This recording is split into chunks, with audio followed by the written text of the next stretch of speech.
today I'm very, very happy to present Marsha Chan.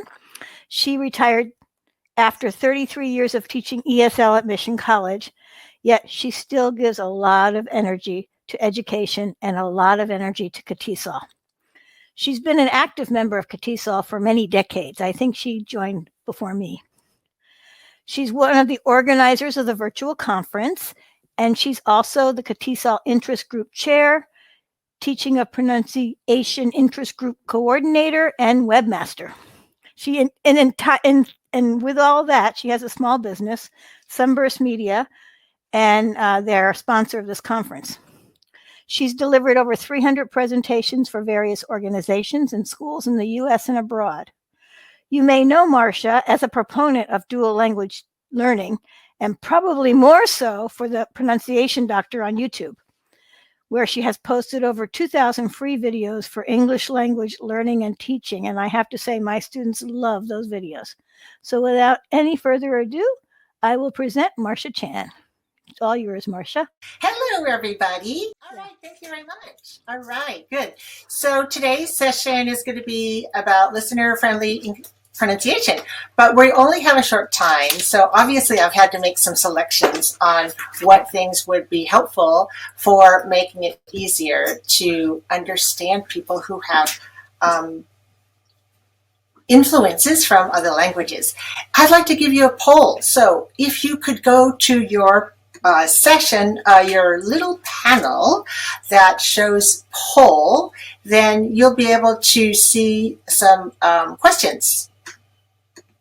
And in the questions, you'll see, I'm just curious to know whether any of you speak, listen, understand Vietnamese, Cantonese, Mandarin, other Chinese languages, and for the heck of it, Japanese and Korean, which may have some similarities in how we treat teaching parts of English.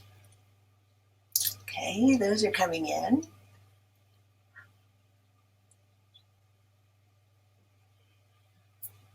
In the meanwhile, let me tell you that I'm a native speaker of English, and I've learned a lot of other languages. My first languages were European languages, French, Italian, Spanish, and then I thought, oh, I think I should learn some heritage language. So my heritage comes from Canton, which is in southern China, so I learned Cantonese, and then I learned Mandarin, which is the wider language of use by people all over the world who speak a kind of Chinese. So now I speak that pretty well. And my students at Mission College were largely Vietnamese, not largely, but you know what I mean, the most of them were. So I learned a lot about Vietnamese, not only by taking classes, but especially by analyzing the pronunciation, the phonology, and using that to help me as a teacher of English. So some of you probably teach students who speak Mandarin, Cantonese, Vietnamese? Yep. Okay. So since I won't be able to tell you everything I know today, I want to let you know some resources. You can always go to my YouTube channel, which is Pronunciation Doctor. There are a lot of videos there. Sometimes people ask me questions like this. Many of my students are from Asia, Vietnam, China, Korea, Japan, and they cannot pronounce the L and R sounds. How do you go about teaching this? And some people say, the Vietnamese gal who works with me refuses to pronounce the ends of her words. I keep telling her how, but she just won't do it. So there's a little bit of attitude there, but that's kind of like the frustration that is felt by some listeners. It's so taxing to listen to them speak. It's like a sing-song staccato, and sometimes I can't figure out what they're saying. Is there a way to make their pronunciation easier to listen to? We can do some help. There's also my blog that you can take a look at. It's a sometimes blog. I don't do it every week like some bloggers do. marshaprofdev.blogspot.com. So you might find some articles there that will be of use to you later on. And I also wanted to let you know that I do have a video series coming soon where I'm answering a lot of questions that college English teachers asked me about teaching pronunciation. So that'll be coming up soon on my channel. So if you subscribe, you'll get a notification to when a new one comes out. Mirror is a must, no matter whether you teach at a low level or high level. High or low? What is high or low? I mean, like we're talking about pronunciation. Well, that can be with people who have a low or a high proficiency of language. And also it means that people have to know what their body is doing, especially the part of the body that is used for spoken language. And in my classes, we have mirror technique. We spend a little bit of time fastidiously practicing how to use the mirror because, like you ask them to look in the mirror and they're going like this and they're going like this and they're, doing stuff like that. And I said, okay, what we have to do is like this. Really, first, listen and watch the teacher. Second, look in your mirror and try to repeat and mimic the shape of the mouth that is being given to you as a model. And do this several times. Do a lot of repetition. Once is not enough. 3 times, 5 times, 100 times. I often at the beginning of the training have to wait and pause and look at them to show them that I am waiting for them to show me their eyes for step 1, listen and watch the teacher. Okay, that's just a tip that helps you with how you use the mirror and how you don't use the mirror. All right, now some of you, probably all of you if you're pronunciation teachers, have seen this kind of a static view of the speech organs, right? I mean, like raise your hands if you've seen this. Oh, I can't see your hands, but I'm pretending that I see your hands here. Now we can see this kind of a diagram which shows the side of the face. We cut it in half, we find out all the different parts that are in there, the lips, the palate, the tongue, and so forth. But what I'd like to show you now is an MRI of your face in motion, your speaking face. How's that? Okay, it's okay, I'm here. I'm bringing it up. I want you to take a look, you guys.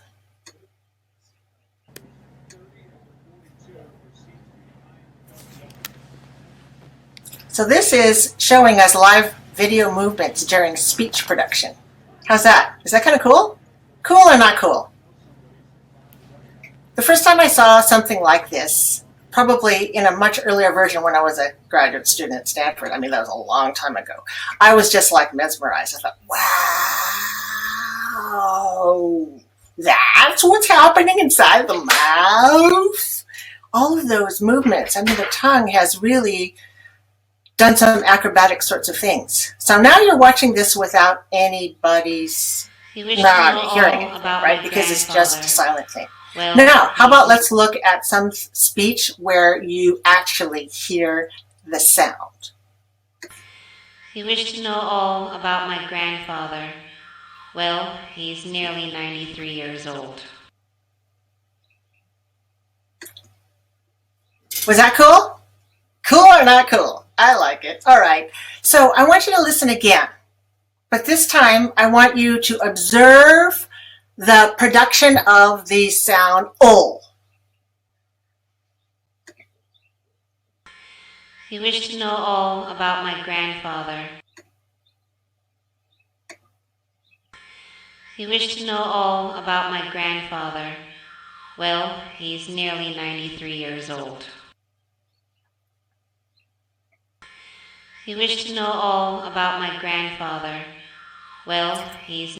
Okay, so what did you see? Can you chat about it? Did you notice anything? What did you notice? What did you look at? What did you see? Type it up. Whatever you think you could say that you noticed.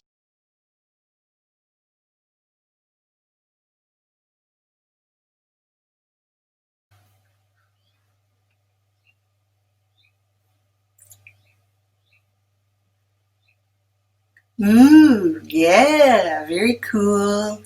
All right, looking at, it's pulling back, meaning the tongue. Okay, articulated, right. All sorts of stuff. Ooh, that tongue, right? Wow. Thanks for interacting with us on this platform through our chat, or chat means something totally different. It means this. That's great. Okay, so let's listen to it again. Grandfather. Well, he's nearly 93 years old. So there, of course, I highlighted all the L sounds, and in English it's very easy because almost always the L letter makes the an L sound. There are not too many silent L's, but most of them are pronounced, so we can match it up speech and symbol. Okay, now let's look at R sound, all right? So how about I play it again? And this time, can you please observe the production of the sound, and then I'm going to ask you to make a comment about it. You wish to know all about my grandfather. Well, he's nearly 93 years old. You wish to know all about my grandfather. Well, he's nearly 93 years old. You wish to know all about my grandfather. Well, he's nearly 93 years old. I let you see it twice this time. So what do you think about R in this video? Okay, a lot of you are talking about maybe, yeah, in different instances, of course, but we want to see what did you notice? Did you notice some stuff about how the tongue moves? Something that you noticed?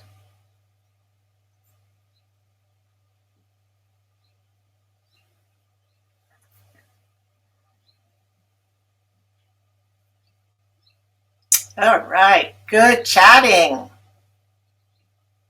Nice comments about where the tongue is and where it's not touching the way it was with the L. Okay, so. You wish to know all about my grandfather. This is where I show you with the R highlighted in red. All about my grandfather. Well, he's nearly 93 years old.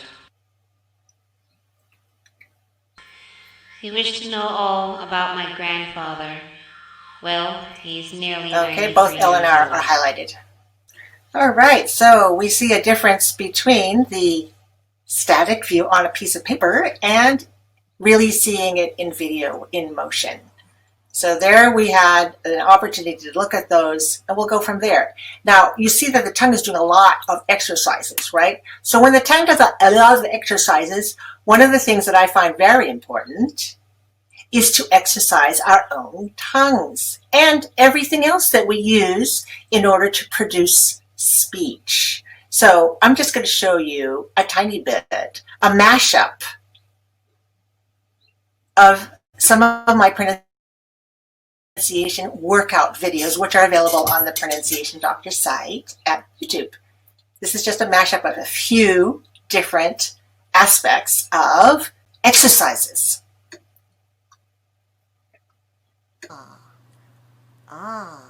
Put. Oh, yeah. Okay, keep your nose.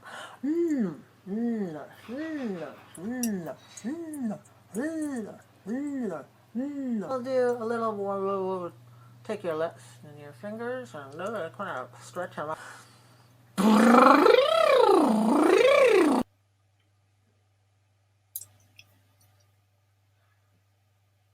Okay, so those are just some of the ones, and I also have some about breathing and how we use our breath, and that's going to be an important part of what we do today, is talk about breath. I mean like Airstream. Well, we'll get to that in just a moment. If you're interested in learning more about my thoughts about embodied learning, I'd like to introduce you to, if you don't already know, the wonderful Catisel Journal.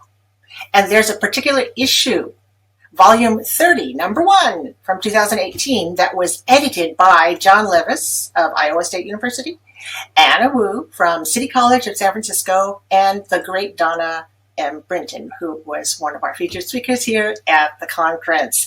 We have this extra special edition, which is all about teaching and learning pronunciation. So take a look at that. It's free, right? It's from www.catisel.org. So make sure you step on over there after the conference.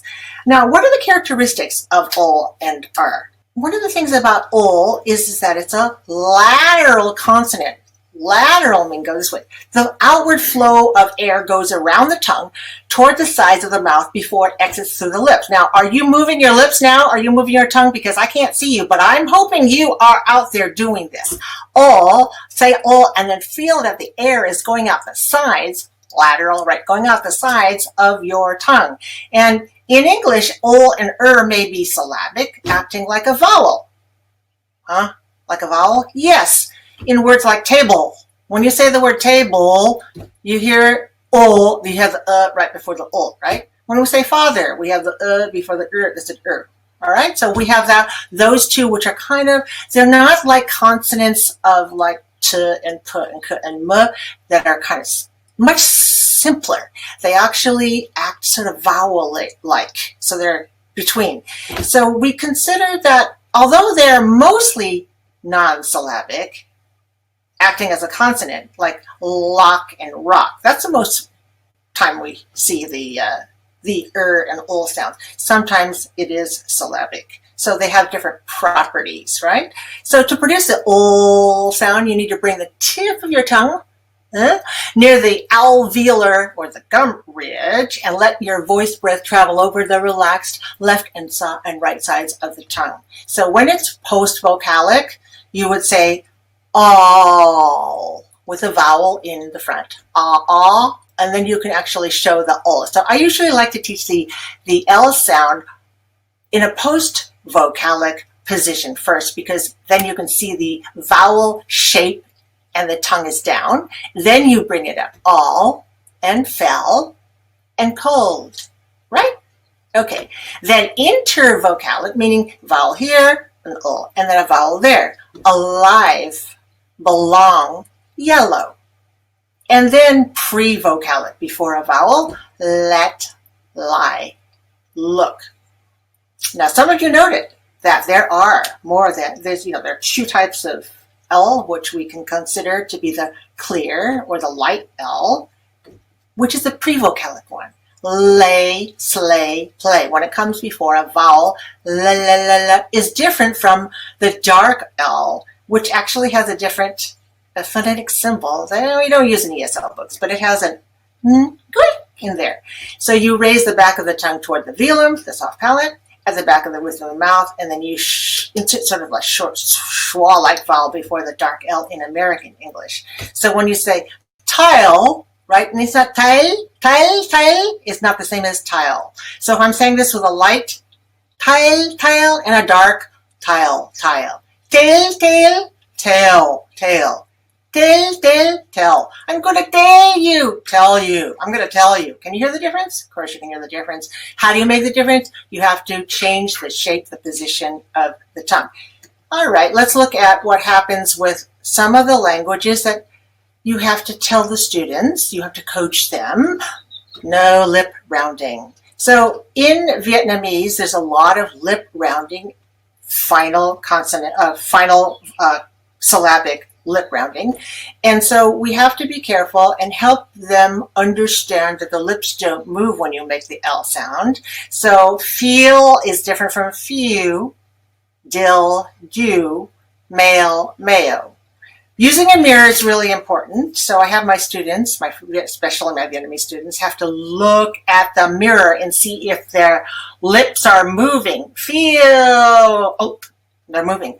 So I actually had some who do well by looking, and some who don't do so well by looking only, so I have to have them physically hold their lips so that they don't move their lips at the end of the word. They don't say feel, they say feel. And they have to do the looking and the feeling of the lips, because it may be such a habit to round the lips that it requires a little bit more effort for those speakers. I always guide my students and tell them that, like written language and spoken language are not exactly the same. So sometimes we have to dump the written language for the spoken language and really focus on how the mouth moves when speaking. Now, of course, if anybody's educated, they're educated through written language, and so it's hard to put the book down, but it's a good thing to focus on the physicality, the body, all right? What about R? Some of you noted there are different kinds of R. In fact, there are many different sounds of R. The letter R in writing is used in many written languages, but it represents very different sounds, right? So the R in Spanish, and the R in French, and the R in Portuguese, and R in English, they're all different. It's the same letter in the writing. So that can confuse the learned learned person who's learning from written. Vietnamese R has a letter named Oja. Oja. Now, I'm not a Vietnamese speaker, so those of you who speak Vietnamese, pardon me, I'm not saying it with a very good accent. And also, there are different accents of Vietnamese, which could be Oja or Oza. Do you hear a difference there? There is a little bit of difference. How about in Chinese? In Mandarin, there's a retroflex approximant. So we have words like zhi and zhen. So zhi means sun or day. Zhen means person or people. Now, in the Wei Giles, it's spelled as J. But in standard Putonghua Mandarin now, that's being used now, it's used the letter R. Now, Cantonese has no R-like sound. And there are many other dialects of Chinese. So lots of times you ask a person if they speak Chinese and they might speak, they say, of course they say yes, but their native or familiar or dominant variety of Chinese might not be the same as the next person's. So the American R actually has a different phonetic symbol, which is the upside down R, to express ray and row. But typically in ESL, EFL materials, because it doesn't compete with anything else, we just use the letter R from the alphabet. Now, what about producing an American R? So we have to anchor both the L and R sides of the tongue against the upper side teeth. Okay, can you know where you are? Feel that. You know, you round your lips slightly, not too much, round it slightly. Curl your tongue up near, but not touching the gum ridge, and let the voiced breath travel over this retroflex tongue. So your tongue is curled up like this, but let's say these are the teeth. If they're not touching anywhere, they're not touching like the L sound, but they're curled up here. And again, I like to teach the post-vocalic sound first so that the students can see the vowel and then the movement of the tongue. Watch yourself in your mirror, and you too can see this. Air, car, more. And then you move into the intervocalic. Array, arise, erase. And then finally you try the prevocalic. Ray, ride, rock. Now, so what's an essential point? Don't allow the tip of the tongue to touch the palate or the gum ridge or the teeth to cause any sort of stoppage or friction.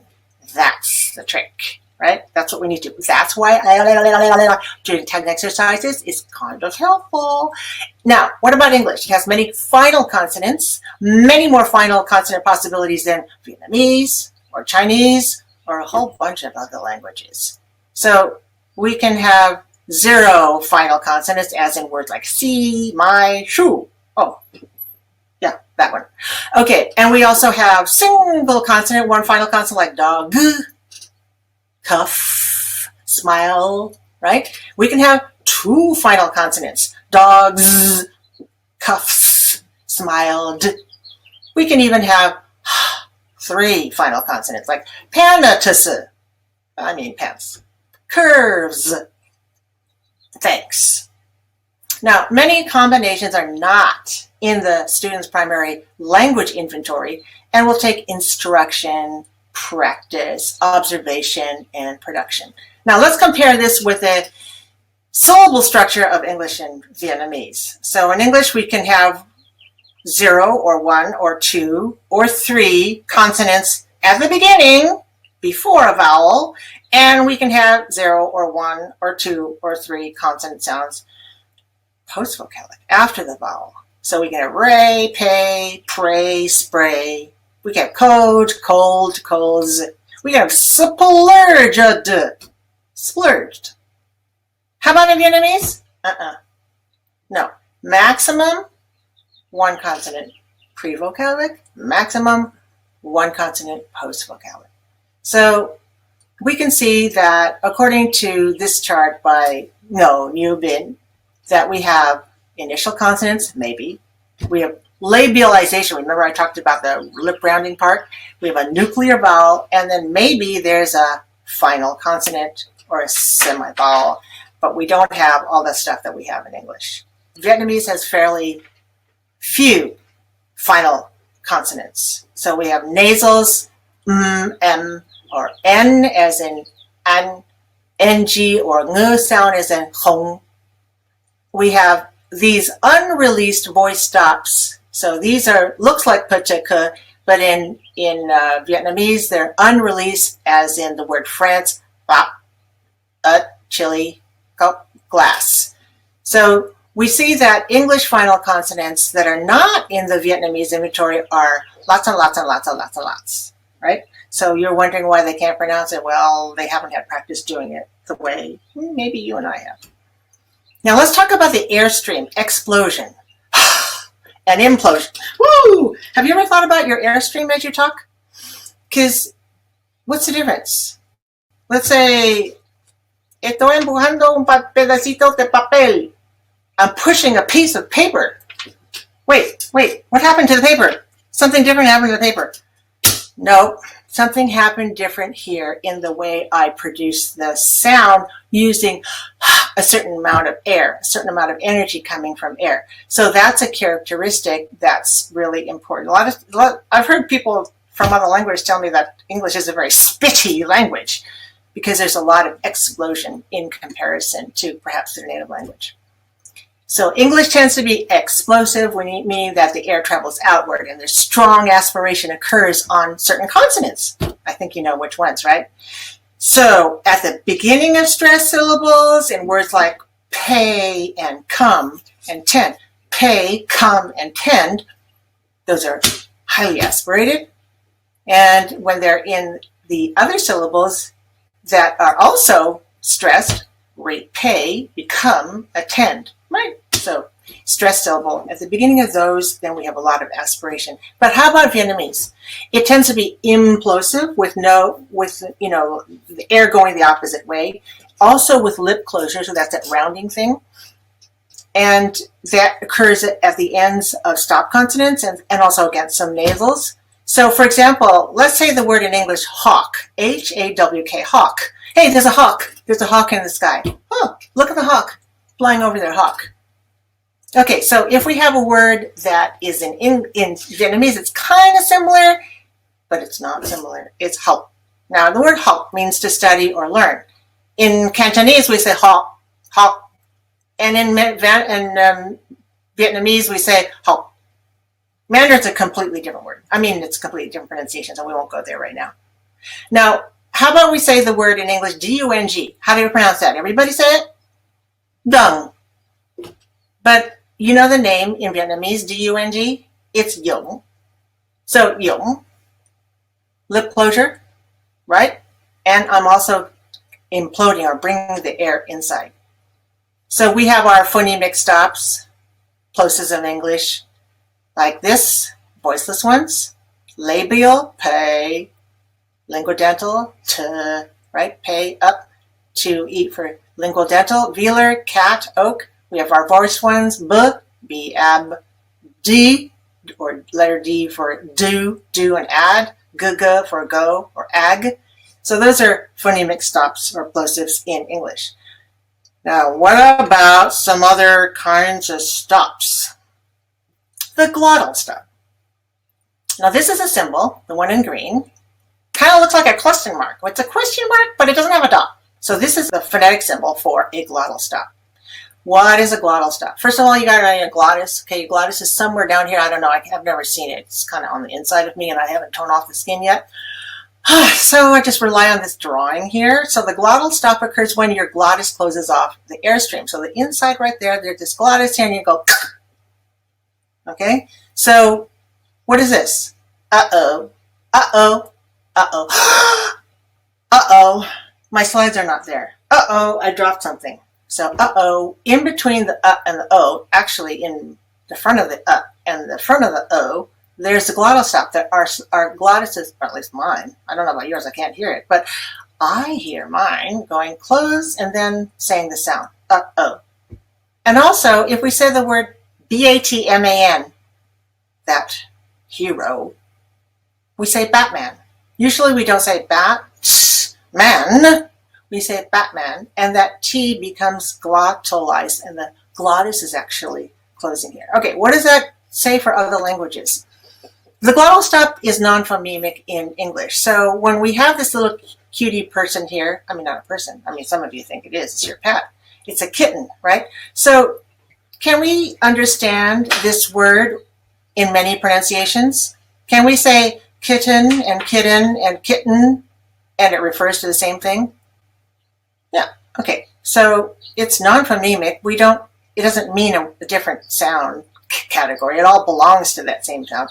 So what is this? This thing that I'm holding up here, yes, your Catisel branded bottle or bottle or bottle or bottle. So if I say this with a different pronunciation, it's a bottle or bottle, a bottle. Now, I don't usually say bottle, but some dialects say that, right? That's what they say. I do say kitten, which is the glottalized version of kitten. So those are in English, but non-phonemic. What happens about glottal stops in Cantonese and Vietnamese? This is very important. You see, they're very common. Glottalization is very common in Cantonese and Vietnamese. Okay, some of you can read this. What does this say? Oh, can't hear you. I better say it myself. Duck beat. So duck beat means special. Bak Gok is North Point, and that's a place in Hong Kong. Sik tak means edible or can eat. Hot dog. We're all cooperating. So as I'm saying those words, I don't know, can you hear? I'm putting a glottal stop at the end of the syllable even before I get to any kind of a k sound or a t sound.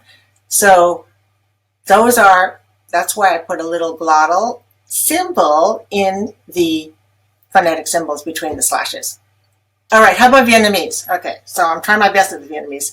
To say America, or actually to say beautiful, Mỹ, Mỹ, Mỹ. So you've seen these diacriticals. They all represent tones, and some tones in Vietnamese include a glottal. Now, Vietnamese people don't know about it because, they don't study phonology of their own language, but I do.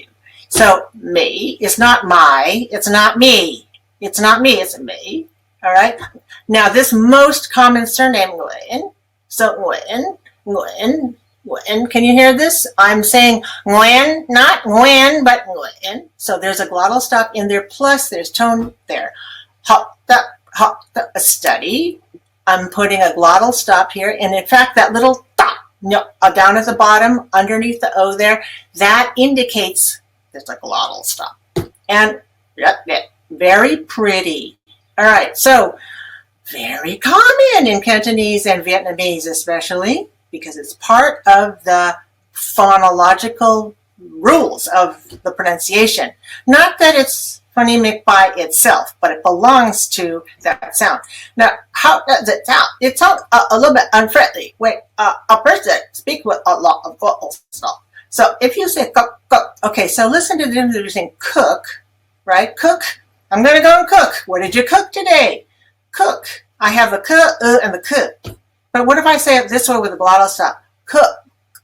I can close my glottis, cook, before I get to the k sound. And to most English listeners, it sounds like you didn't even say the k sound at the end. Or it may be just cook, cook, without any k at the end. So how about this word? Cookbook. Cookbook, yeah. Did you look at a cookbook to figure out what to cook? No, I look at a cookbook. How about a cookbook? Different sound. So what's happening there? A lot of glottalization, where it doesn't sound so good in English. It sounds great in Vietnamese, yeah, but not in English. What if you don't know how to do these yourself? You want to be able to explain to, say, a Vietnamese learner. So I have a video where I'm tutoring a Vietnamese learner, and I think I'll show it to you.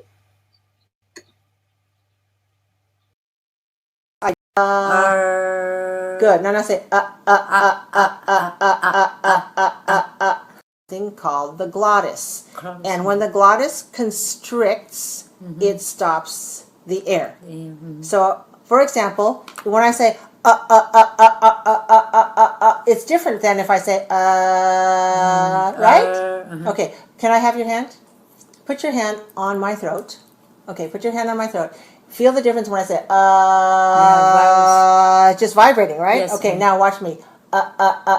and feel. Not virus. So can you feel the constriction? Constriction, yeah. Yeah. So what happens is I'm closing. constriction, Yeah, I'm closing my glottis like that. Yes. Okay. Let me hear you say Good. Now say So the doctor do the constriction. Yeah. Okay. So sometimes we use the glottal stop in English. It's not a phoneme, but it is something. For example, when something is wrong, we go uh-oh. Yeah. So we spell that UH hyphen OH. Yes. Because we don't have a letter for the glottal stop. Now, phoneticians have a symbol. We have symbols for a lot of things. So we use a symbol that looks like a question mark. Looks like a question mark, but it doesn't have a dot under it.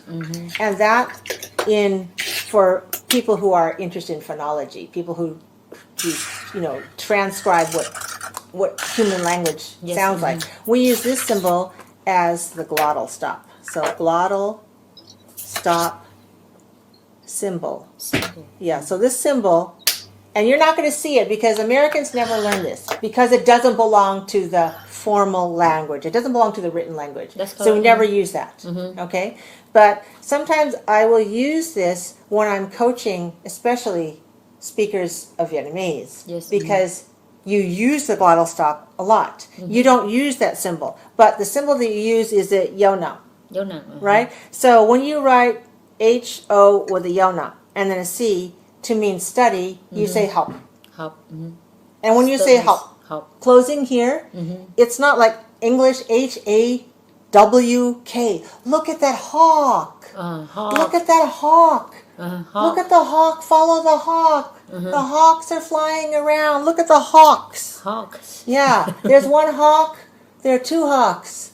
Look at the family of hawks. Right? Yes. Yeah, you're right. So when we say hawk in English, we feel the k, right? Feel it. Hawk. Okay, but when we say help in Vietnamese, the glottal stop, the glottis closes before we even put the tongue in the position for K. Another thing do you notice what happens to your lips? Look in your mirror right now. When you say the word help. Okay, so when you say this word help, what's happening? Say it again. Say it 3 times. Say it again. Yeah. What's happening to your lips? Close. Right. So in English, when we see that like that, we think of that as a labial stop, like a P. Like P, yeah. And so Americans get confused when Vietnamese close their lips. That's correct. And they think it's a P when it's not a P. That's the P. Because that's just the part of Vietnamese which is implosive. Close and go in. So close and go in. Whereas English is go out, explode. So hawk, going out. The sound goes out. But in Vietnamese, help. Going in, closing here, and even closing in the lips. So we have the skill to avoid that accent. Right. So what we need to do is we need to become aware of this. And in most of your ESL classes, I'm pretty sure you never learn about the glottal stop. Why? Because it's not part of the English language, and people don't even know this concept. They just know something's wrong. You know, she speaks funny, but they don't know. They don't know mechanically what's happening. I can tell you mechanically what's happening to the part of your body that's making that. So then I'm telling you, this is where you need to pay attention to the throat. Because it's not as obvious as the stop, labial stops you can see very easily. But glottal stops are kind of secret. They're hiding inside your throat. If you look in your mirror right now, and you look and you watch yourself going, uh-oh, uh-oh. I want you, uh-oh. Can you see do you see yeah, if you watch yourself, uh-oh, you can see your muscles moving. Uh-oh, uh-oh. Uh-oh, yes. Yeah, okay. So most of the time, you don't look at yourself while you're speaking. Am I right? Yes. Yeah, you never look at yourself while you're speaking. I mean, that would be kind of, strange. Yes. Right. But in order for you to improve or to change your accent, to improve your pronunciation, you need to be aware of all the physical things that happen. It's not just a mental thing like learning vocabulary or learning grammar, because you can learn excellent grammar and vocabulary to read it and even make sentences without speaking well. Yeah, that's correct. Right? Yes. But in order to speak well, it's actually a physical act. If you're talking about pronunciation, it's talking about physical act. And you need to know what parts of your body you use. One of them is breath. We will be discussing how we use breath, because in English we use breath differently than in Vietnamese. Yes. And also, we use our throat, we use our jaw, our cheeks, our lips, our tongue, even our nose, right, to make sound. Of course, we use our ears, but that's for hearing. But we need to be aware of these parts. So as I teach you, I will ask you to try to focus on certain parts of your body Yes. as you're doing that. So I hope you don't feel embarrassed about that. No. Yeah, okay, Yeah. good. So that's why I asked you to get the mirror. And here you have this very nice mirror. Very nice. And I think My sister. yes, okay. And if you're not sure about how well you see, then you can look at the one that makes you look really big.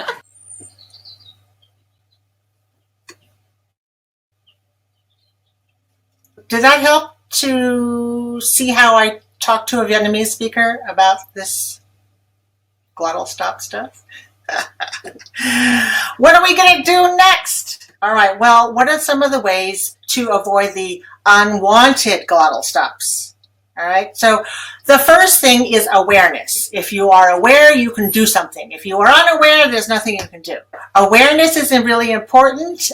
So conceptually, to be able to describe what's happening with glottal stoppage, and your auditory sensation, being able to hear it, listening discrimination, visual sensation, being able to see, your really eyes gazing on the throat, and you can see that tactile sensation, fingers on the throat, is also helpful. Well, now if you are doing everything online, you'll have to just show them. When you are face-to-face, then you can allow it if you feel comfortable and if your students feel comfortable on it.